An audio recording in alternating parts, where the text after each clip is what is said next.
I bring you greetings in the name of the Lord Jesus Christ. ಯೇಸು ಕ್ರಿಸ್ತನ ನಾಮದಲ್ಲಿ ನಿಮ್ಮೆಲ್ಲರನ್ನ ವಂದಿಸ್ತೇನೆ. What a joy to receive this invitation from Big J TV.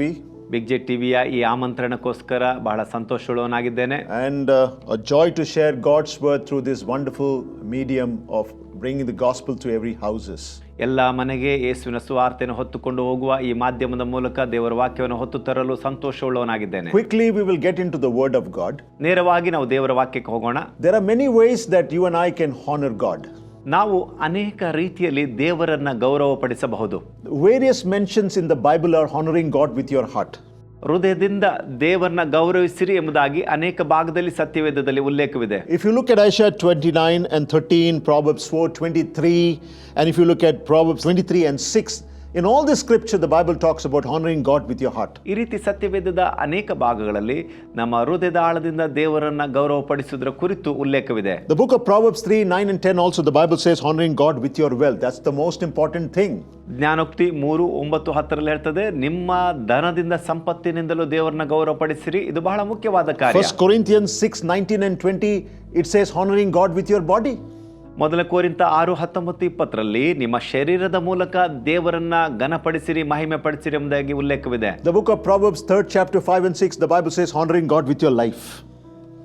ಜ್ಞಾನೋಕ್ತಿಗಳ ಪುಸ್ತಕ 3ನೇ ಅಧ್ಯಾಯದಲ್ಲಿ ನಿಮ್ಮ ಜೀವಿತದ ಮೂಲಕ ದೇವರನ್ನ ಮಹಿಮೆ ಪಡಿಸಿರಿ ಎಂಬುದಾಗಿ ಹೇಳ್ತದೆ. Psalms 144 and the verse 4 and Isaiah 58 verse 13 to 14 the Bible says honoring God with your time, very important. ಕೀರ್ತನೆ 144:4 ಹಾಗೂ ಯೆಶಾಯನ ಪುಸ್ತಕದಲ್ಲಿ ನಿಮ್ಮ ಸಮಯದ ಮೂಲಕ ದೇವರನ್ನ ಗೌರವ ಪಡಿಸಿರಿ ಎಂಬುದಾಗಿ ಉಲ್ಲೇಖವಿದೆ.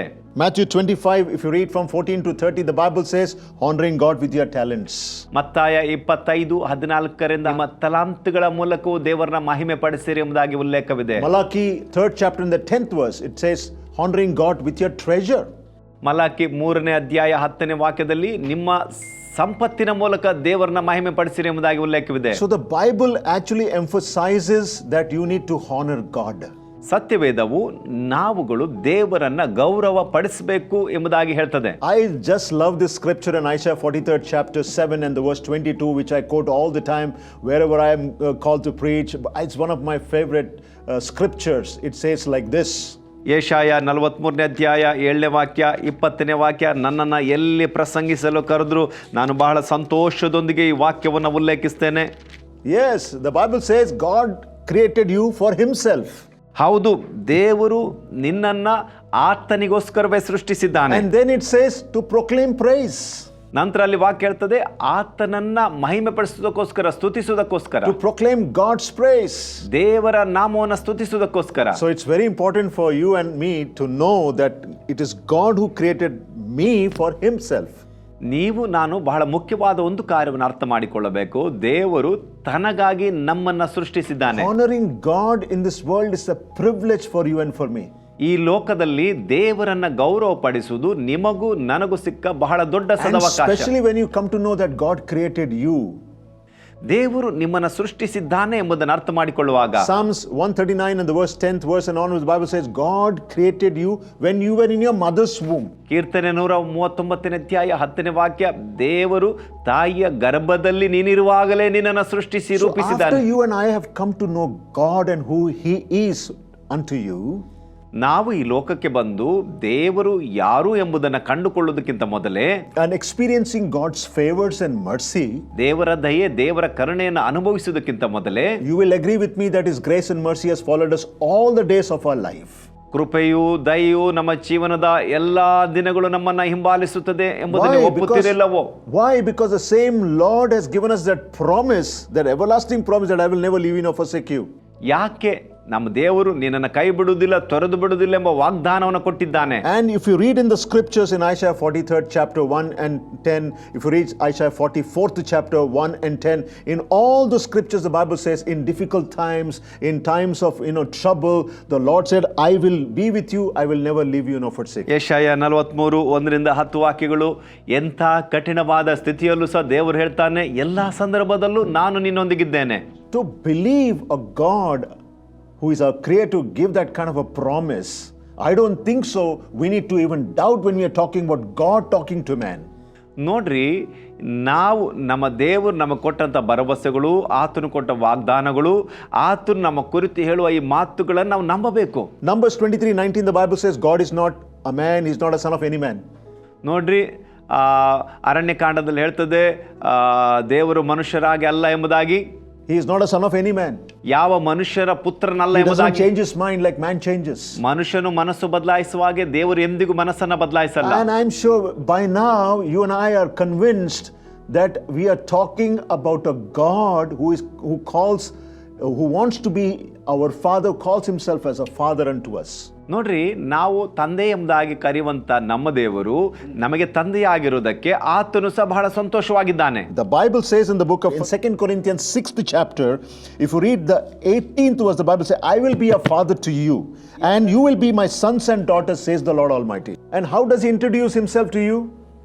ಹೇಗೆ ದೇವರು ತನ್ನನ್ನು ನಮಗೆ In the ಪರಿಚಯಿಸಿದ್ದಾನೆ? book of Isaiah 43rd chapter, if you read the 10th verse, he said, I am the Lord and your Savior. ನೋಡ್ರಿ, ಯೆಶಾಯ 43ನೇ ಅಧ್ಯಾಯ 10ನೇ ವಾಕ್ಯದಲ್ಲಿ, ನಾನು ನಿನ್ನ ದೇವರು, ನಿನ್ನ ರಕ್ಷಕನು ಎಂಬುದಾಗಿ ದೇವರಲ್ಲಿ ಪರಿಚಯಿಸಿಕೊಂಡಿದ್ದಾನೆ. But when it comes to 2 Corinthians 6th chapter, he's becoming so personal. He says, I want to be your father. 2 ಕೊರಿಂಥ 6ನೇ ಅಧ್ಯಾಯಕ್ಕೆ ಬರುವಾಗ ಇದು ಬಹಳ ಆಪ್ತ ಸಂಬಂಧ. ನಾನು ನಿನ್ನ ತಂದೆಯಾಗಿದ್ದೇನೆ And ಎಂಬುದಾಗಿ you ದೇವರು shall be ಹೇಳ್ತಾನೆ. my sons and daughters. ನೀವು ನನ್ನ ಮಗಳು ಎಂಬುದಾಗಿ ದೇವರು ಹೇಳ್ತಾನೆ. Praise God. ದೇವರಿಗೆ ಸ್ತೋತ್ರ. The God that you and I have never seen with our naked eyes. ನಮ್ಮ ಕಣ್ಣುಗಳಿಂದ ನಮ್ಮ ದೇವರು ನಾವು ಕಂಡಿಲ್ಲ. We feel his presence in us. ಆದ್ರೆ ನಮ್ಮೊಳಗೆ ಆತನ ಪ್ರಸನ್ನತೆ ನಾವು ಅನುಭವಿಸಬಹುದು. Don't you think it is necessary to honor God? ದೇವರನ್ನ ಗೌರವಪಡಿಸುವುದು ಬಹಳ ಅತ್ಯವಶ್ಯಕ ಎಂಬುದನ್ನು ಯೋಚಿಸುವುದಿಲ್ಲ. Who has been my father from the day I was born. ನಾನು ಜನಿಸಿದ ದಿನದಿಂದಲೂ ನನ್ನ ದೇವರು ನನ್ನ ತಂದೆಯಾಗಿದ್ದಾನೆ. Hallelujah. Hallelujah. So it's important, my brother, my sister, ಇದು ಬಹಳ ಮುಖ್ಯ ನನ್ನ ಸಹೋದರ my dear ಸಹೋದರಿ, people of God, ಪ್ರಿಯ ದೇವ ಜನರೇ, that you have to acknowledge God as somebody, who wants to relate with us and is already related to us. ದೇವರು ನಮ್ಮೊಳಗೆ ಸಂಬಂಧವನ್ನು ಹೊಂದಿಕೊಳ್ಬೇಕು ಎಂಬ ಆಸೆ ಉಳ್ಳವನು. ಅಷ್ಟಲ್ಲ, ಈಗಾಗಲೇ ಆತ ನಮ್ಮೊಂದಿಗೆ ಸಂಬಂಧ ಹೊಂದಿಕೊಂಡಿದ್ದಾನೆ. And right now I believe that everybody can acknowledge that you are blessed in this world or in this life, one way or the other. ನೋಡ್ರಿ, ಈ ಲೋಕದ ನಿಮ್ಮ ಜೀವಿತವನ್ನ ನಾವುಗಳು ನೋಡುವಾಗಲೇ ಒಂದಲ್ಲ ಒಂದು ರೀತಿಯಲ್ಲಿ ದೇವರಿಂದ ನಾವು ಆಶೀರ್ವದಿಸಲ್ಪಟ್ಟಿದ್ದೇವೆ. And I'm sure you God believers and God conscious people can acknowledge this with me. ನನಗೆ ಒಂದು ದೃಢತೆ ಇದೆ, ನೀವು ವಿಶ್ವಾಸಿಗಳು ದೇವರ ಮಕ್ಕಳಾಗಿ ನಿಮಗೊಂದು ದೃಢತೆ ಇದೆ, that whatever you possess today given by God himself to you. ಇವತ್ತು ನಿಮ್ಮ ಕೈಯಲ್ಲಿ ಏನೆಲ್ಲ ಇದೆಯೋ ಅದು ದೇವರಿಂದನೇ ಹೊಂದಿಕೊಂಡಿದ್ದೀರಿ. And so in what way or what is God expecting further from you and for me apart from showing his relationship to you and me? ಇವತ್ತು ಈ ರೀತಿ ನನಗೂ ನಿಮಗೂ ಆ ದೇವರು ಆ ತನ್ನ ಬಾಂಧವ್ಯವನ್ನು ತೋರಿಸಿ ಇನ್ನು ಏನನ್ನ ಎದುರು ನೋಡ್ತಿದ್ದಾನೆ? Simple. ಏನಿಲ್ಲ, ಸರಳವಾಗಿದೆ. He just wants to serve his people on the earth. ಈ ಲೋಕದಲ್ಲಿ ಆತನ ಜನರ ಸೇವೆಯನ್ನು ಮಾಡಬೇಕೆಂಬುದಾಗಿ We ಆತನು all ಬಯಸ್ತಾನೆ. know when Jesus was revealed to this whole world as God in flesh, he served mankind. ನಮ್ಗೆಲ್ಲರಿಗೂ ಗೊತ್ತಿದೆ, ಈ ಲೋಕದಲ್ಲಿ ಯೇಸು ಮನುಷ್ಯ ಕುಮಾರನಾಗಿ ಬಂದಾಗ ಆತನು ಮನುಷ್ಯಧಾರಿಯಾಗಿ ಮನುಷ್ಯರ ಸೇವೆ ಮಾಡಿದನು. In Matthew 20 and the verse 28, the Bible says, Son of Man came not to be served, but to serve. ಮತ್ತಾಯನ ಸುವಾರ್ತೆಯಲ್ಲಿ ಹೇಳ್ತದೆ, ಮನುಷ್ಯ ಕುಮಾರನು ಸೇವೆ ಮಾಡಿಸಿಕೊಳ್ಳುವುದಕ್ಕೆ ಬರಲಿಲ್ಲ, ಸೇವೆ ಮಾಡುವುದಕ್ಕಾಗಿ ಬಂದ. Hallelujah. Hallelujah. And if you are reading the scriptures or you are hearing the scriptures, it is so clear that the purpose of Jesus Christ to reveal not only as a savior, he revealed, emphasized that he is our savior through doing works. ಇಲ್ಲಿ ನೋಡ್ರಿ, ಯೇಸು ಕ್ರಿಸ್ತನು ತನ್ನನ್ನು ಪ್ರಕಟಿಸಿಕೊಂಡದ್ದು ಕೇವಲ ರಕ್ಷಕನಾಗಿ ಮಾತ್ರವಲ್ಲ, ಆತನು ಸೇವಕನಾಗಿ ನಮ್ಮ ಸೇವೆಯನ್ನು ಸಹ ಮಾಡಿದನು. Your works reveal your purpose. ನಿಮ್ಮ ಕೆಲಸಗಳೇ ನಿಮ್ಮ ಉದ್ದೇಶವನ್ನ ತೋರಿಸ್ತದೆ. Even Jesus said, I came to do the work of the Lord, to fulfill his will. ಯೇಸು ಸ್ವಾಮಿ ಬಹಳ ಸ್ಪಷ್ಟವಾಗಿ ಹೇಳಿದ, ನಾನು ದೇವರ ಕೆಲಸವನ್ನು ಮಾಡೋದಕ್ಕಾಗಿ ಬಂದಿದ್ದೇನೆ, ಆತನ ಚಿತ್ತ So if ನೆರವೇರಿಸುವುದಕ್ಕಾಗಿ. you and I have chosen to believe or you are believing in the Lord, we need to show the works of God.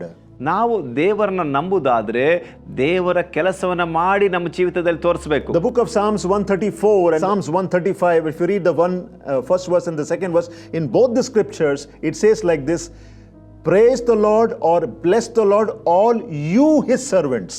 ನೋಡ್ರಿ, ಕೀರ್ತನೆ 134, 135, ನನ್ನ ಮನವೇ ಯೆಹೋವನನ್ನು ಕೊಂಡಾಡು ಎಂಬುದಾಗಿ ಅಲ್ಲಿ ವಾಕ್ಯ ಬಹಳ ಸ್ಪಷ್ಟವಾಗಿ ಹೇಳ್ತದೆ, ಆತನ ಸೇವಕರೇ ಆತನನ್ನು ಮಹಿಮೆ ಪಡಿಸಿರಿ ಎಂಬುದಾಗಿ. You his servants serving where? In the house of God. ಆತನ ಸೇವಕರಾದ ನಾವು ಎಲ್ಲಿ ಸೇವೆ ಮಾಡ್ತೇವೆ? ದೇವರ ಮನೆಯಲ್ಲಿ. What is that we serve? I mean, how do we serve God in the house of God? ದೇವರ ಮಂದಿರದಲ್ಲಿ ನಾವು ಹೇಗೆ ಸೇವೆ ಮಾಡ್ತೀವಿ? We worship God. ದೇವರನ್ನ ಆರಾಧಿಸ್ತೀವಿ. We give unto God's work. ದೇವರ ಕೆಲಸಕ್ಕೆ ನಮ್ಮನ್ನು We pray ಒಪ್ಪಿಸ್ಕೊಡ್ತೀವಿ. together. ನಾವು ಒಟ್ಟಾಗಿ ಪ್ರಾರ್ಥಿಸ್ತೀವಿ. We encourage each other. ಒಬ್ಬರನ್ನೊಬ್ಬರು ಉತ್ತೇಜಿಸ್ತೀವಿ. We look at the needs of somebody who is weak. ಬೇರೆಯವರ ಅಗತ್ಯತೆಯನ್ನ ನೋಡ್ಕೊಳ್ತೀವಿ. There are many ways that we can serve in the house of God. ದೇವರ ಮನೆಯಲ್ಲಿ ಈ ರೀತಿ ಅನೇಕ ರೀತಿ ಸೇವೆ And ಮಾಡಬಹುದು. all those works that is seen through us ಈ ಎಲ್ಲ ಕೆಲಸಗಳು ನಮ್ಮ ಮೂಲಕ ಕಾಣಿಸಿಕೊಳ್ಳುವಾಗ reveal the nature of God and the purpose of God. ಆಗ ದೇವರ ಸ್ವಭಾವವನ್ನು ಪ್ರಕಟಿಸ್ತದೆ. ಅಷ್ಟು ಮಾತ್ರವಲ್ಲ, ದೇವರ ಉದ್ದೇಶವನ್ನು ಸಹ ತೋರಿಸ್ತದೆ. Hallelujah. Hallelujah. Honoring God through our work. ನಮ್ಮ ಕೆಲಸಗಳ ಮೂಲಕ ದೇವರನ್ನ ಮಹಿಮೆ ಪಡಿಸಬೇಕು. 1 Corinthians 15th chapter, we know a great missionary man of God, his name was Paul. ಮೊದಲನೇ ಕೊರಿಂಥ 15ನೇ ಅಧ್ಯಾಯ 10ನೇ ವಾಕ್ಯ, ಶ್ರೇಷ್ಠ ಸೇವಕನಾದಂಥ ಅಪೊಸ್ತಲನಾದ ಪೌಲನ ಕುರಿತಲ್ಲಿ ಹೇಳ್ತದೆ. This man stresses the word, I have worked hard more than anyone.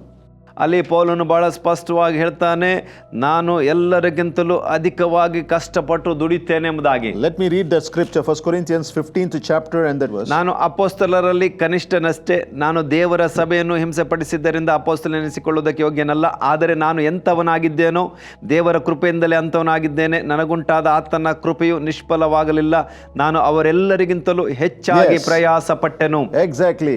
I have worked hard more than you, and he takes pride in saying that I have worked more harder than you, not that to receive any material blessings, but I have worked hard so that God's purposes may be seen in the life of ಇಲ್ಲಿ people. ಪೌಲನು ಬಹಳ ಹೆಮ್ಮೆಯಿಂದ ಹೇಳ್ತಿದ್ದಾನೆ, ನಿಮ್ಮೆಲ್ಲರಿಗಿಂತ ನಾನು ಅಧಿಕವಾಗಿ ದುಡಿದೆ.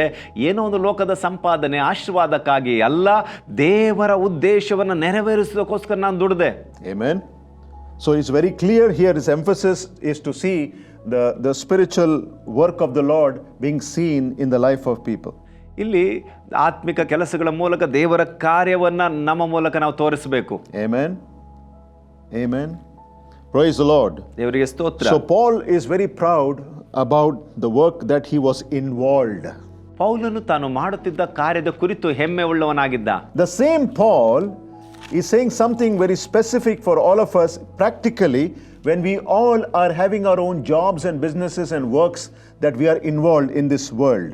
ಈ ಲೋಕದಲ್ಲಿ ನಾವುಗಳು ತೊಡಗಿಸಿಕೊಂಡಂಥ ಉದ್ಯೋಗಗಳು, ಕೆಲಸ ಕಾರ್ಯಗಳಲ್ಲೂ ಸಹ ಪೌಲನು ನಮಗೆ ಕೆಲವು ಸಲಹೆಗಳನ್ನು ಕೊಡ್ತಾನೆ. Colossians 3rd chapter 22nd verse to 24th verse, Paul is giving instructions to people who have got earthly jobs. ಲೋಕದಲ್ಲಿ ಕೆಲಸ ಮಾಡುವ ಜನರಿಗೆ ಇಲ್ಲಿ ಪೌಲನು ಸಲಹೆಯನ್ನು ಕೊಡ್ತಾನೆ. And if you read these few scriptures, it emphasizes that we need to honor God in our workplaces. ಈ ವಾಕ್ಯಗಳನ್ನ ಓದುವುದಾದ್ರೆ ನಮ್ಮ ಕೆಲಸದ ಸ್ಥಳಗಳಲ್ಲಿ ದೇವರನ್ನ ಮಹಿಮೆ ಪಡಿಸಬೇಕು ಎಂಬುದನ್ನ ಈ ವಾಕ್ಯ ನಮಗೆ ಕಲಿಸಿಕೊಡ್ತದೆ. In whatever format of work you are involved in, ಈ ಲೋಕದಲ್ಲಿ ಯಾವುದೇ ರೀತಿ ನೀವು ಕೆಲಸ ಮಾಡ್ತಿದ್ರು, it must honor God. ಅದು ದೇವರನ್ನ ಮಹಿಮೆ Do ಪಡಿಸಬೇಕು. you know why? ಯಾಕೆ ಗೊತ್ತಾ? Because you and I acknowledge the grace of God. ಯಾಕಂದ್ರೆ ನಿಮಗೂ ನನಗೂ ದೇವರ ಕೃಪೆ ಗೊತ್ತಿದೆ. Or you acknowledge God in your life. ನಿಮ್ ಜೀವಿತದಲ್ಲಿ ದೇವರನ್ನ ನೀವು ಅರಿತಿದ್ದೀರಾ. So Paul is very specifically saying, ಇಲ್ಲಿ ಪೌಲನು ಬಹಳ ಸ್ಪಷ್ಟವಾಗಿ ಹೇಳ್ತಾನೆ, I am working amongst the people, ನಾನು ಜನರ ನಡುವೆ ಕೆಲಸ ಮಾಡ್ತಿದ್ದೀನಿ, but with a purpose. ಆದ್ರೆ ಒಂದು ಉದ್ದೇಶದೊಂದಿಗೆ. My works need to reveal God. ನನ್ನ ಕೆಲಸಗಳು ದೇವರನ್ನ ಪ್ರಕಟಿಸಬೇಕು. In Matthew 5:16, very specifically Jesus said, ಮತ್ತಾಯನ ಸುವಾರ್ತೆ 5ನೇ ಅಧ್ಯಾಯ 16ನೇ ವಾಕ್ಯದಲ್ಲಿ ಯೇಸು ಬಹಳ he ಸ್ಪಷ್ಟವಾಗಿ says, ಹೇಳಿದ, let your deeds be seen by the people, ನಿಮ್ಮ ಕ್ರಿಯೆಗಳು ಜನರ ಮುಂದೆ ಕಾಣಲಿ, and they will praise your heavenly Father in heaven. ಆಗ ಅವರು ನಿಮ್ಮ ಪರಲೋಕದ ತಂದೆಯನ್ನ ಮಹಿಮೆ ಪಡಿಸ್ತಾರೆ. Hallelujah.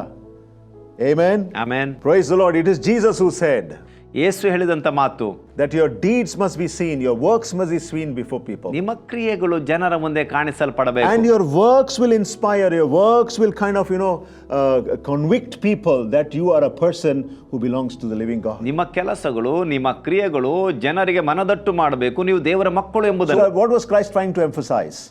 ಇಲ್ಲಿ ಏನನ್ನ ಇಲ್ಲಿ ಕ್ರಿಸ್ತನು ಹೇಳೋದಕ್ಕೆ ಪ್ರಯತ್ನಿಸ್ತಿದ್ದಾನೆ? Be people of truth. ಸತ್ಯದ ಜನರಾಗಿರ್ರಿ. Be people who are honest. ಒಂದು ಗೌರವವುಳ್ಳ Be ಪ್ರಾಮಾಣಿಕ people ಜನರಾಗಿರ್ರಿ. who are sincere. ಯಥಾರ್ಥವಾದ ಜನರಾಗಿರ್ರಿ. Be people who fear God. ದೇವರಿಗೆ ಭಯಪಡುವ That is ಜನರಾಗಿರ್ರಿ. exactly what Paul was saying in Colossians 3rd chapter from the 22nd verses. ಕೊಲೋಸ್ಯದವರಿಗೆ ಬರೆದ ಪತ್ರಿಕೆ 3ನೇ ಅಧ್ಯಾಯ 22ರಿಂದ 24ನೇ ವಾಕ್ಯದಲ್ಲಿ ಪೌಲನು ಇದನ್ನೇ ಹೇಳ್ತಿದ್ದಾನೆ. He starts with the word in my English Bible says, slaves, obey your earthly masters. Slaves. ಇಲ್ಲಿ ನೋಡ್ರಿ, ನಿಮ್ಮ ಲೋಕದಲ್ಲಿನ ಯಜಮಾನರಿಗೆ ನೀವು ದಾಸರಾಗಿರಬೇಕು ಎಂಬುದಾಗಿ ಇಲ್ಲಿ ಪೌಲನು ಹೇಳ್ತಿದ್ದಾನೆ. How do you accept this word called slaves as a title for a believer, a child of God? Slaves. ಇಲ್ಲಿ ನೋಡ್ರಿ, ವಿಶ್ವಾಸಿಗಳು ದೇವರ ಮಕ್ಕಳು ಅನ್ಕೊಂತ ಹೆಸರನ್ನು ಹೊಂದಿದ ನಾವು ದಾಸರು ಎಂಬುದನ್ನು ಹೇಗೆ ಒಪ್ಕೊಳ್ಳಕ್ ಸಾಧ್ಯ? He brings a clarification. Paul brings a clarification. ಇಲ್ಲಿ ಒಂದು ಸ್ಪಷ್ಟತೆಯನ್ನು ಪೌಲನು ಕೊಡ್ತಾನೆ. In Ephesians 6th chapter, if you read 6 and 7, ಎಫೆಸ 6ನೇ ಅಧ್ಯಾಯದಲ್ಲಿ he says something like this here. ಅಲ್ಲಿ ಪೌಲನು ಹೀಗೆ ಹೇಳ್ತಾನೆ. Ephesians 6th chapter, 6 and 7. ಎಫೆಸದವರಿಗೆ ಬರೆದ ಪತ್ರಿಕೆ 6ನೇ ಅಧ್ಯಾಯ 6 ಮತ್ತು 7ನೇ ವಾಕ್ಯ. Slaves obey 5, 6 and 7, I guess, yeah. Slaves obey your earthly masters with respect and fear, with sincerity of heart, just as you obey Christ.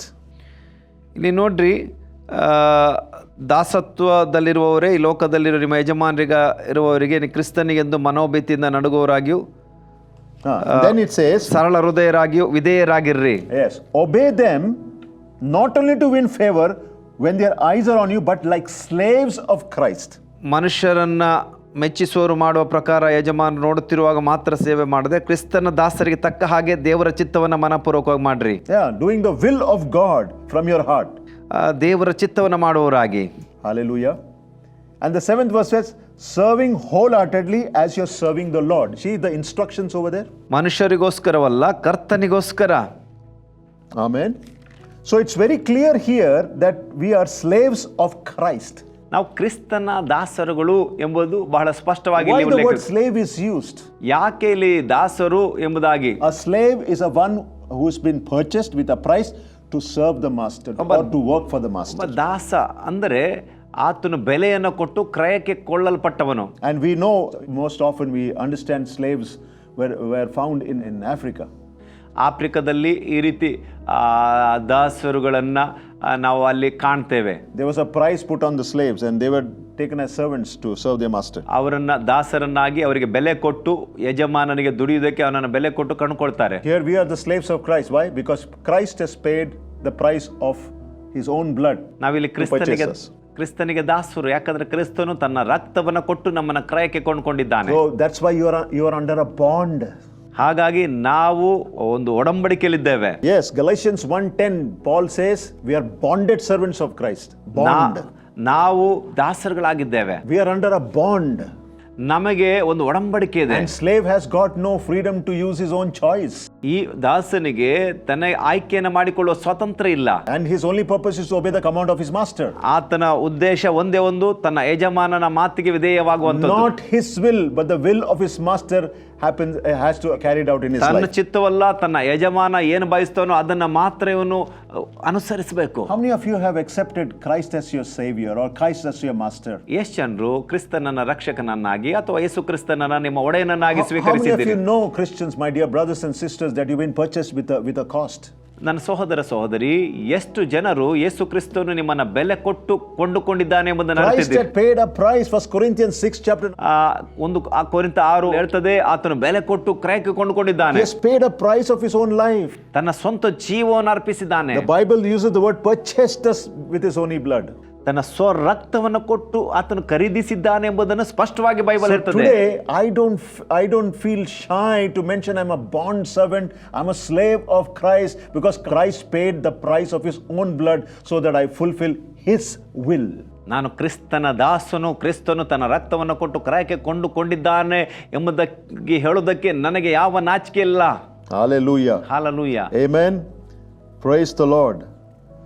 The Bible very clearly says, Bible ಬಹಳ ಸ್ಪಷ್ಟವಾಗಿ ಹೇಳ್ತದೆ, we are bond servants. ನಾವು ಕ್ರಿಸ್ತನ ದಾಸರುಗಳು. If you look at the verse 1 Peter 2:16, ಮೊದಲನೇ ಪೇತ್ರ 2ನೇ ಅಧ್ಯಾಯ 16ನೇ ವಾಕ್ಯವನ್ನು ನೋಡುವಾಗ, you look at Peter, ನಾವು ಪೇತ್ರನ ನೋಡುವಾಗ, you look at Peter saying like this, ಪೇತ್ರನಲ್ಲಿ ಈ ರೀತಿಯಾಗಿ ಹೇಳ್ತಾನೆ, that we are servants, or rather he says, live as servants of Christ. ಇಲ್ಲಿ ಪೇತ್ರನು ಹೇಳ್ತಾನೆ, ಸ್ವತಂತ್ರರಂತೆ ನಡೆದುಕೊಳ್ಳದೆ ಆದರೆ ಕೆಟ್ಟತನವನ್ನು ಮರೆ ಮಾಡೋದಕ್ಕೆ ನಿಮ್ಮ ಸ್ವಾತಂತ್ರ್ಯವನ್ನು ಉಪಯೋಗಿಸಬೇಡ್ರಿ, ನೀವು ದೇವರ ದಾಸರಾಗಿದ್ದೀರಲ್ಲ. Yes, we are servants of Christ. ನಾವು ಕ್ರಿಸ್ತನ ದಾಸರು. Because a price has been paid for us. ನಮಗಾಗಿ ಈಗಾಗಲೇ ಬೆಲೆಯು ಕೊಡಲ್ಪಟ್ಟಿದೆ. So my dear brothers and sisters, ನನ್ನ ಪ್ರಿಯ ಸಹೋದರ and my dear viewers, ಪ್ರಿಯ ವೀಕ್ಷಕರೇ, after you have come to know Christ as your Savior, ಯೇಸು ಕ್ರಿಸ್ತನು ನಿಮ್ಮ and ರಕ್ಷಕನು you ಎಂಬ have ಅರಿವಿಗೆ accepted Him as your Savior, ಯೇಸು ಕ್ರಿಸ್ತನು ಎಂಬುದಾಗಿ ನೀವು ಅರಿತವರು, we don't feel shy ನಾವು ಇಂದು ನಾಚಿಕೆ ಪಡಬಾರದು. serving Christ as a bonded servant. ಯೇಸು ಕ್ರಿಸ್ತನ ದಾಸರಾಗಿ ಸೇವೆ ಮಾಡೋದಕ್ಕೆ. Even Timothy, Paul's student in 1 Timothy 6th chapter 1 and 2, he says we are bond servants of Christ. ಮೊದಲನೇ Timothy 6ನೇ ಅಧ್ಯಾಯದಲ್ಲಿ ನಾವು ಕ್ರಿಸ್ತನ ದಾಸರುಗಳು ಎಂಬುದಾಗಿ ಅಲ್ಲಿ A Timothy bond servant is testifying and saying we are slaves of Christ to serve Christ. ಇಲ್ಲಿ ನೋಡ್ರಿ, ನಾವು ಕ್ರಿಸ್ತನ ಸೇವೆ ಮಾಡೋದಕ್ಕೋಸ್ಕರ ಕೊರಲ್ಪಟ್ಟ ದಾಸರುಗಳು. Hallelujah. My dear brothers and sisters, through this medium today, ಈ ಮಾಧ್ಯಮದ ಮೂಲಕ ನನ್ನ ಪ್ರಿಯ ಸಹೋದರ ಸಹೋದರಿಯರೇ, if you are a God believer, ನೀವು ದೇವರನ್ನ and if ನಂಬುವವರಾಗಿದ್ದರೆ, you come to know what Christ did on the cross for you and for me, Yesu Krista ನಿಮಗಾಗಿ ನನಗಾಗಿ ಶಿಲುಬೆಯಲ್ಲಿ ಏನು ಮಾಡಿದನು He ಎಂಬುದನ್ನು has ಅರ್ಥ purchased ಮಾಡಿಕೊಂಡ್ರೆ, you with His holy blood ತನ್ನ ರಕ್ತದಿಂದ ನಮ್ಮನ್ನ and ಖರೀದಿಸಿದ್ದಾನೆ, calls us as His slaves, ತನ್ನ ದಾಸರುಗಳೆಂಬ ಕರೀತಾನೆ. but with a slave who can exercise his freedom ದಾಸರ ಮೂಲಕವಾಗಿ ನಮಗೆ ಸ್ವಾತಂತ್ರ್ಯನ ಅನುಭವಿಸುವುದಕ್ಕೆ ಅವಕಾಶ to ಮಾಡಿದ್ದಾನೆ, proclaim Christ. ಕ್ರಿಸ್ತನನ್ನ ಸಾರುವುದಕ್ಕೆ. Hallelujah. Hallelujah. We are slaves ನಾವು ದಾಸರುಗಳು, with freedom. ಸ್ವತಂತ್ರದೊಂದಿಗಿರುವ ದಾಸರುಗಳು. Amen. Amen. But the earthly slaves, ಆದರೆ ಲೌಕಿಕವಾದ where ದಾಸರುಗಳು, man purchased another man to be called as a slave, ಒಬ್ಬ ಮನುಷ್ಯ ಇನ್ನೊಬ್ಬ ಮನುಷ್ಯನನ್ನ ಖರೀದಿಸಿದ್ರೆ you see, he has to just serve his earthly master. ಆತನು ತನ್ನ ಯಜಮಾನನನ್ನು ಮಾತ್ರ ಸೇವಿಸಬೇಕು. But we are also slaves ನಾವು ದಾಸರುಗಳೇ, called to serve the living God, ಆದರೆ ಜೀವ ಸ್ವರೂಪನಾದ ದೇವರ ಸೇವೆ ಮಾಡುವ ದಾಸರುಗಳು, called to serve in the temple. ಆತನ ಆಲಯದಲ್ಲಿ ಸೇವೆ ಮಾಡುವ ದಾಸರುಗಳು. As mentioned in Psalms 134 ಕೀರ್ತನೆ 134ರಲ್ಲಿ ಉಲ್ಲೇಖಿಸಿದ ಹಾಗೆ, and Psalms 135:1, ಕೀರ್ತನೆ 135:1ರಲ್ಲಿ ಉಲ್ಲೇಖಿಸಿದ ಹಾಗೆ, called to serve as servants in the temple. ಆತನ ಆಲಯದಲ್ಲಿ ಸೇವೆ ಮಾಡೋದಕ್ಕೋಸ್ಕರ ಕರೆಯಲ್ಪಟ್ಟ So ಸೇವಕರುಗಳು. I don't think so, my dear brothers and sisters, ನನ್ನ ಪ್ರಿಯ ಸಹೋದರ ಸಹೋದರಿಯರೇ, that we need to feel insulted, ನಾವು ಅವಮಾನಕ್ಕೆ ಒಳಗಾದಾಗೆ ಯೋಚಿಸಿದರು, called as a slave of Christ. ಕ್ರಿಸ್ತನ ದಾಸರುಗಳು ಎಂಬುದಾಗಿ ಹೇಳಿಕೊಳ್ಳುವುದಕ್ಕೆ. We are called to honor God.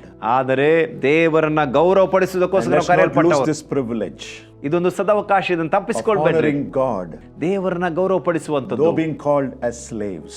ನಾವು ಕ್ರಿಸ್ತನ ದಾಸರು ಅನಿಸಿಕೊಳ್ಳುವುದಕ್ಕೆ. Praise the Lord. ದೇವರಿಗೆ ಸ್ತೋತ್ರ, Praise the Lord. ದೇವರಿಗೆ ಸ್ತೋತ್ರ. Can we pray? ನಾವು ಪ್ರಾರ್ಥಿಸೋಣವೇ? Loving Father, ಪ್ರೀತಿಯ we ತಂದೆಯೇ, are so grateful for this moment ಈ ಸಮಯಕ್ಕಾಗಿ ಸ್ತೋತ್ರ. that you allowed us to talk with each other your word. ನಿನ್ನ ವಾಕ್ಯಗಳನ್ನ ನಾವು ಹಂಚಿಕೊಂಡಿದ್ದೇವೆ. And thank you for calling us, Lord, for purchasing us to be known as slaves in this world. ಈ ಲೋಕದಲ್ಲಿ ನಿನ್ನ ದಾಸರು ಎಂಬುದಕ್ಕಾಗಿ ಕರೆಸಿಕೊಳ್ಳುವುದಕ್ಕೋಸ್ಕರ ನಮ್ಮನ್ನ ಖರೀದಿಸಿದಕ್ಕಾಗಿ ಸ್ತೋತ್ರ. Slaves of Christ with freedom. ಆದರೆ ನಿನ್ನ ದಾಸರಾಗಿ ನಾವು ಸ್ವತಂತ್ರವಾಗಿದ್ದೇವೆ. To honor God before people. ಜನರ ಮುಂದೆ ದೇವರನ್ನ And ಗೌರವಪಡಿಸುವುದಕ್ಕೆ, also honor God in the temple. ಆಲಯದಲ್ಲಿ ದೇವರನ್ನ ಗೌರವಪಡಿಸುವುದಕ್ಕೆ. Thank you, Lord, for all the viewers through this medium ಈ ಮಾಧ್ಯಮದ ಮೂಲಕ ವೀಕ್ಷಿಸುತ್ತಿರುವ ಎಲ್ಲ ವೀಕ್ಷಕರಿಗಾಗಿ ವಂದನೆಗಳು. who has heard your word. ನಿನ್ನ ವಾಕ್ಯವನ್ನು ಕೇಳಿಸಿಕೊಂಡಿದ್ದಾರೆ. May this word bless their lives. ಈ ವಾಕ್ಯಗಳು ಅವರ ಜೀವಿತವನ್ನು And ಆಶೀರ್ವದಿಸಲಿ. know, O God, ನಿನ್ನನ್ನು ಅರಿತುಕೊಳ್ಳಲಿ ದೇವರೇ, that you paid the price on the cross. ಶಿಲುಬೆಯಲ್ಲಿ ನೀನು ಬೆಲೆಯನ್ನು ಕೊಟ್ಟಿದ್ದೀಯಾ. It doesn't matter, Lord, if we are called as your slaves. ದೇವರೇ, ನಿನ್ನ ದಾಸರು ಎಂಬುದಾಗಿ ಕರೆಸಿಕೊಳ್ಳುವುದಕ್ಕೆ ನಾವು ನಾಚಿಕೆ ಪಡುವುದಿಲ್ಲ. But Lord, we know that you served mankind without any conditions ನೀನು and selflessly. ಮನುಷ್ಯ ಕುಲವನ್ನ ಯಾವ ಎದುರು ನೋಟ ಇಲ್ಲದೆ ನೀನು ಸೇವೆ ಮಾಡಿದ್ದಿ. We submit and surrender our life. ನಮ್ಮ ಜೀವಿತ ನಿನಗೆ And ಒಪ್ಪಿಸಿಕೊಡ್ತೇವೆ. we want to bless every viewer to this medium. ಈ ಮಾಧ್ಯಮದಲ್ಲಿ ವೀಕ್ಷಿಸುವ ಎಲ್ಲ ವೀಕ್ಷಕರನ್ನು ನಾವು ಆಶೀರ್ವದಿಸ್ತೇವೆ. That they will also surrender your life today. ಅವರು ಸಹ ಅವರ ಜೀವಿತ ನಿನಗೆ ಒಪ್ಪಿಸಿಕೊಡ್ಲಿ. And know that you came to serve us. ನೀನು ನಮ್ಮ ಸೇವೆ ಮಾಡೋದಕ್ಕಾಗಿ ಈ ಲೋಕಕ್ಕೆ ಬಂದೆ ಎಂಬುದನ್ನು ಕಂಡುಕೊಳ್ಳಲಿ. Enable us to be willing to serve you. ನಾವು ಸಹ ನಿನ್ನ ಸೇವೆಯನ್ನು ಮಾಡೋದಕ್ಕೆ ಒಪ್ಪಿಸಿಕೊಡಲು By ಸಹಾಯ ಮಾಡು. surrendering our life to you. ನಮ್ಮ ಜೀವಿತನಿಗೆ ಒಪ್ಪಿಸಿಕೊಡ್ತೇವೆ. In Jesus Christ's name. ಯೇಸು ಕ್ರಿಸ್ತನ ಹೆಸರಿನಲ್ಲಿ. Amen. Amen. God bless you. ದೇವರು ನಿಮ್ಮನ್ನು ಆಶೀರ್ವದಿಸಲಿ. ಸುವಾರ್ತೆ ತಲುಪದ ಊರು ಇರಲೇಬಾರದು, ಸಭೆಯೂ ಇಲ್ಲದ ಗ್ರಾಮ ಇರಬಾರದು.